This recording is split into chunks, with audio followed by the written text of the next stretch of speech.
তৈরি করব গুড়ের পাটিসাপটা। তার জন্য এখানে নিয়ে নিয়েছি 1 কাপ চালের গুঁড়ো, আর দিয়ে দিচ্ছি এর মধ্যে একটু সামান্য লবণ, আর দিয়ে দেবো উষ্ণ গরম জল। 2-3 বারে জলটা দিয়ে দেবো। একবারে দিয়ে দিলে বেশি কম হতে পারে এবং চালের গুঁড়োটা দানা বেঁধে যেতে পারে। তো খুব ভালো করে এটাকে মিক্সড করে নিতে হবে, আর এমনভাবে মিক্স করতে হবে যাতে কোনো লাম্পস বা চালের গুঁড়োর দলা না থাকে। তো আমি এটা খুব ভালো করে মিশিয়ে নিচ্ছি চামচের সাহায্যে। খুব ভালো করে এটাকে মেশানো হয়ে গেলে এবার আমি এর মধ্যে মেশাবো গুড়। নলেন গুড় মিশিয়ে দেব। নলেন গুড়ের পাটিসাপটার তো তুলনা নেই, সব থেকে ফেভারিট আমার। দিয়ে দিচ্ছি নলেন গুড়টা। এবার ভালো করে গুড়টাকেও মিশিয়ে নেব। মিশ্রণটা খুব বেশি ঘনও হবে না, আবার খুব বেশি পাতলাও কিন্তু হবে না। তো তবুও যেটা বলবো সেটা হচ্ছে মিশ্রণটা ঘনর দিকেই কিন্তু পাল্লাটা ভারী থাকবে। এবার মিশ্রণটাকে কিছুক্ষণের জন্য ঢাকা দিয়ে রেখে দেব, তাতে একটু ঠিক হয়ে যাবে। এবার তৈরি করে নেব খোয়া ক্ষীর। এখানে 200 ml দুধ নিয়ে নিয়েছি, দুধটা জাল দিয়ে নিয়েছি ভালো করে। এবার দিয়ে দেব এর মধ্যে গুড়। গুড়টাকে গলা পর্যন্ত ওয়েট করব, তারপরে দিয়ে দিচ্ছি এর মধ্যে 200 গ্রাম মিল্ক পাউডার বা গুঁড়ো দুধ। একদম পারফেক্ট খোয়া ক্ষীর তৈরি হবে। দোকান থেকে কিনে করার থেকে এটা দিয়ে করলে কিন্তু বাড়িতে তৈরি করে নিলে সেটা অনেক বেশি সুস্বাদু হয়, এবং এই ক্ষীরটা আপনি রেখেও দিতে পারেন, যখন খুশি যেরকম ইচ্ছে পিঠে বানিয়ে খেতে পারেন। তো আমি ভালো করে 2-3 বারে গুঁড়ো দুধটা ভালো করে মিশিয়ে নিচ্ছি। একটু ঘন ঘন বারবার করে নেড়ে নিতে হবে। খোয়া ক্ষীর বানানোর এটাই একমাত্র টিপস যে বারবার করে কিন্তু নাড়তে হবে, না নাড়লেই তলায় পোড়া ধরে যাবে। যখন একদম কমে আসবে তখন আরও বেশি ঘন ঘন কিন্তু হাতা দিয়ে এইভাবে নেড়ে নিতে হবে। এই অবস্থায় একটুও নাড়া বন্ধ করলেই কিন্তু ক্ষীরটা পুড়ে যাবে। আঁচটা কমিয়ে দিয়ে আমি একটু ঘন ঘন নেড়ে নিচ্ছি। এটা কিন্তু তৈরি হয়ে এসছে, ঠান্ডা হলে আরও একটু জমাট বেঁধে যাবে। এই অবস্থাতেই গ্যাসটা নামিয়ে এটাকে তুলে রাখবো। তো দেখুন এটা ঠান্ডা হয়ে গেছে, দেখুন কতটা অনেকটাই ঠান্ডা হয়ে এসেছে। তো ঠান্ডা হয়ে আসলেই কিন্তু এটা অনেকটাই জমাট বেঁধে যাবে।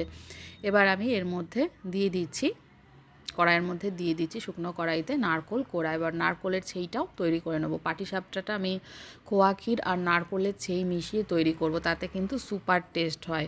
এবার গুড়টাকে ভেঙে মিশিয়ে নিলাম, দিলাম একটু সামান্য 2 চামচ মতন জল, যাতে পোড়া না লেগে যায়। আঁচটা কমিয়ে রেখে একটু ভালো করে গুড়টা মিশিয়ে নিয়ে দিয়ে দেবো সামান্য একটু 1 চামচ মতন চালের গুঁড়ো, যাতে এটার বাইন্ডিংটা ভালো হয়। এবার দিয়ে দিচ্ছি শেষে খোয়া ক্ষীর। যে খোয়া ক্ষীর তৈরি করে রেখেছিলাম সেটা ফ্রিজে রেখে একটু ঠান্ডা করে নিয়েছি, এবং দেখুন পুরো শক্ত হয়ে গেছে, জমাট হয়ে গেছে।